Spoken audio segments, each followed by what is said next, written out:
കേരള രാഷ്ട്രീയത്തിന്റെ അണിയറകളിൽ ഇപ്പോൾ മുഴങ്ങുന്നത് വെറും ഒരു അന്വേഷണ പ്രഖ്യാപനമല്ല, രാഷ്ട്രീയ കോട്ടകളെ തകർത്തെറിയാൻ പോകുന്ന വലിയൊരു യുദ്ധ പ്രഖ്യാപനമാണ്. ലക്ഷ്യമൊന്നേയുള്ളൂ: കോട്ടയത്തെ കമ്മ്യൂണിസ്റ്റ് കരുത്തൻ വി.എൻ. വാസവൻ.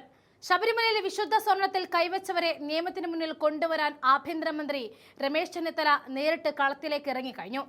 രാഷ്ട്രീയ കേരളത്തെ പിടിച്ചുകുലുക്കിയ ശബരിമല സ്വർണ്ണക്കൊള്ള കേസിന് പിന്നാലെ മുൻ ദേവസ്വം മന്ത്രി മുതിർന്ന CPM നേതാവുമായ വി.എൻ. വാസവനെ കൂടുതൽ പ്രതിസന്ധിയിലാക്കുവാൻ ആഭ്യന്തര വകുപ്പിന്റെ അണിയറ നീക്കം സജീവമാകുമ്പോൾ ഉരുക്കുകോട്ടകൾ പലതും വിറയ്ക്കും, വെളുത്ത കുപ്പായങ്ങൾ വിയർക്കും.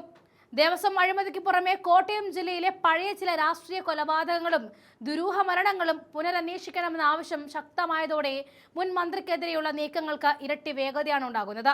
കോട്ടയത്തെയും ഏറ്റുമാനൂരിലെയും മാഫിയ ബന്ധങ്ങളെ അറുത്തുമാറ്റുവാൻ ലക്ഷ്യമിട്ടുള്ള അന്വേഷണം അയമനത്തെ പഴയൊരു രാഷ്ട്രീയ കൊലപാതകത്തിലേക്കും വ്യാപിപ്പിക്കണം എന്നാണ് ആവശ്യം.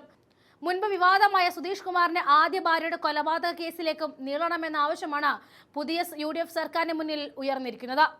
ഇതോടെ ശബരിമല കേസിനൊപ്പം ഈ പഴയ കേസുകൾ കൂടി പൊടിതട്ടിയെടുക്കപ്പെട്ടാൽ കോട്ടയത്തെ ഇടതുകോട്ടകൾ പൂർണ്ണമായിട്ടും തകരുമെന്നാണ് രാഷ്ട്രീയ വിലയിരുത്തൽ. ഈ കൊലപാതകത്തിന് പിന്നിൽ ചില ദുരൂഹതകളുമുണ്ട്. അന്ന് ഇതിന് പിന്നിലെ പലരും ഇപ്പോൾ ശബരിമല കൊള്ളയിലും ഭാഗമാണ്. ഈ സാഹചര്യത്തിലാണ് ഈ കേസും അന്വേഷിക്കണമെന്ന ആവശ്യം ഉയരുന്നത്. കഴിഞ്ഞ LDF ഭരണകാലത്ത് ദേവസ്വം വകുപ്പ് കൈകാര്യം ചെയ്തിരുന്ന കടകംപള്ളി സുരേന്ദ്രൻ, വി.എൻ. വാസവൻ എന്നിവരിലേക്ക് പ്രത്യേക അന്വേഷണ സംഘത്തിന് അന്വേഷണം നീങ്ങുന്നതായിട്ട് നേരത്തെ റിപ്പോർട്ടുകൾ വന്നിരുന്നു. ശബരിമലയിലെ തിരുവാഭരണങ്ങളിലും ദേവസ്വം സ്ട്രോങ് റൂമിലെ സൂക്ഷിച്ചിരുന്ന സ്വർണ്ണ ഉരുപ്പടികളുടെ കണക്കുകളിലും വലിയ രീതിയിലുള്ള തിരിമറികൾ നടന്നതായിട്ടാണ് SITയുടെ പ്രാഥമിക വിലയിരുത്തൽ. ഇതിന്റെ ഭാഗമായി ഇരുവർക്കും നോട്ടീസ് അയക്കുവാൻ ഇരിക്കവെയാണ്. ഇതിനൊപ്പമാണ് പഴയകാല ക്രിമിനൽ മാഫിയ ബന്ധങ്ങൾ കൂടി അന്വേഷിക്കണം എന്ന പരിധിയിൽ കൊണ്ടുവരണമെന്ന ആവശ്യം ആഭ്യന്തരമന്ത്രി രമേശ് ചെന്നിത്തലയ്ക്ക് മുന്നിലേക്ക് എത്തുന്നത്. പോലീസ് ആസ്ഥാനത്ത് ചേരുന്ന ഉന്നതതല യോഗത്തിൽ ഈ പുതിയ പരാതികളും ചർച്ചയായേക്കും എന്നാണ് സൂചന. രാഷ്ട്രീയ പദവികൾ നോക്കാതെ സുതാര്യവും കണിശവുമായ അന്വേഷണം മുന്നോട്ട് കൊണ്ടുപോകാൻ ആഭ്യന്തരമന്ത്രി നിർദ്ദേശിച്ചിട്ടുണ്ട്. ഇതിൽ ഏറ്റവും നിർണായകമാവുക അയമനത്ത് വർഷങ്ങൾക്ക് മുൻപ് നടന്ന പഴയൊരു രാഷ്ട്രീയ കൊലപാതക കേസ് തന്നെയാണ്. അന്ന് അധികാര സ്വാധീനവും പ്രാദേശിക പാർട്ടി നേതൃത്വത്തിന്റെ ഇടപെടലും കാരണം ഉന്നതരിലേക്ക് അന്വേഷണം നീളാതെ ഒതുക്കി തീർത്ത കേസായിരുന്നു ഇത്. സുധീഷ് കുമാറിന്റെ ആദ്യ ഭാര്യയുടെ കൊലപാതക കേസും പുനരന്വേഷിക്കണമെന്ന ആവശ്യം ശക്തമാകുന്നത് പാർട്ടി കേന്ദ്രങ്ങളെ വിറപ്പിക്കുന്നുണ്ട്. ഈ മരണത്തിന് പിന്നിലും കോട്ടയത്തെ ചില പ്രമുഖ ദേവസ്വം ജീവനക്കാരുടെ പരോക്ഷമായ ഇടപെടലുകളിലും ഒത്തുകളിയിലും ഉണ്ടായിരിക്കുന്നതായിട്ട് അക്കാലത്ത് ആക്ഷേപം ഉയർന്നിരുന്നു. പുതിയ രാഷ്ട്രീയ സാഹചര്യത്തിൽ ഈ കേസ് കൂടി പുനരന്വേഷിക്കുന്നത് വഴി ഏറ്റുമാനൂർ കേന്ദ്രീകരിച്ച് വളർന്നു വന്ന ദേവസ്വം മാഫിയ സംഘത്തെ പൂർണ്ണമായിട്ടും പൂട്ടാൻ സാധിക്കും എന്നാണ് UDF കേന്ദ്രങ്ങളും കണക്ക് കൂട്ടുന്നത്. എന്നാൽ ഈ കേസുകളെ കുറിച്ചൊന്നും വാസവന് അറിവില്ല.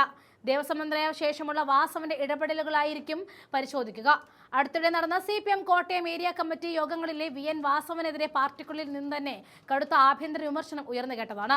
മന്ത്രിയും പേഴ്സണൽ സ്റ്റാഫും അണികളെയും ജനങ്ങളെയും അകറ്റി നിർത്തിയെന്നതാണ് തിരുവാർപ്പ്, അയമനം, കുമരകം പ്രദേശങ്ങളിൽ പാർട്ടിയുടെ പരമ്പരാഗത വോട്ടുകൾ ചോരാൻ കാരണമായതെന്ന് സംസ്ഥാന സെക്രട്ടേറിയറ്റ് അംഗം M. സ്വരാജ് പങ്കെടുത്ത യോഗത്തിൽ പ്രതിനിധികൾ തുറന്നടിച്ചിരുന്നു.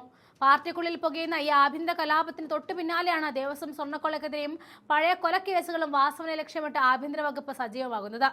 ശബരിമലയിലെ സ്ട്രോങ് റൂമുകളിലെ പഴയ രജിസ്റ്ററുകളും സ്വർണം തൂക്കി തിട്ടപ്പെടുത്തിയതിലെ രേഖകളും SIT ഇതിനകം തന്നെ കസ്റ്റഡിയിലും എടുത്തിട്ടുണ്ട്.